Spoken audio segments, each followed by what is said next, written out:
திமுக ஆட்சியில் சட்ட ஒழுங்கு எப்படி இருக்கு? அதிமுகவின் கழக ஒருங்கிணைப்பாளர் அண்ணன் ஓபிஎஸ் அவர்களின் அனுதினமான அறிக்கையை எடுத்து படித்தோம்னா சட்டம் ஒழுங்கு எப்படி இருக்கு. காவல் நிலையத்தில் காவலரே தாக்கப்படுகிறார். நல்லா புரிஞ்சுருங்க. இப்படி பல சூழ்நிலைகள், அதாவது இப்போ அண்ணா யூனிவர்சிட்டி இப்படி பல பிரச்சனைகளை நீங்கள் பார்த்தா அனுதினமும். இப்போ நேற்று கூட வட சென்னை அங்கெல்லாம் வந்து இத்தனை ரவுடிகளை அரெஸ்ட் பண்ணியிருக்காங்கங்கிறாங்க.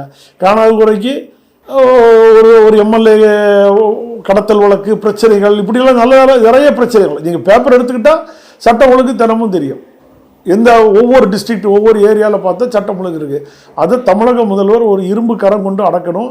இதை தான் அண்ணன் ஓபிஎஸ் அவர்கள் அனுதினமும் அறிக்கையில் கொடுத்துட்ருக்காரு. அவரோட அறிக்கையை வந்து போகிற போக்கில் கொடுக்கறதில்ல. அதில் உள்ள அறிக்கைகளை நீங்கள் படித்தீங்கன்னா ரொம்ப விளக்கமாக என்னென்ன இருக்குது, எப்படி செய்யலாங்கிறத ஒரு வரைமுறைப்படுத்தி எழுதியிருப்பார். அது வந்து ஓபிஎஸ் சொல்கிறார நம்ம ஏன் கேட்கணுங்கிறத புறத்தள்ளிட்டு போகாமல் ஒரு அனுபவமிக்கவரோட பயணித்தவருங்கிறத தெரிஞ்சு அவருடைய அறிக்கையை தமிழக முதல்வர் ஆராய்ந்து செயல்படுத்தினா மிக்க நன்றி.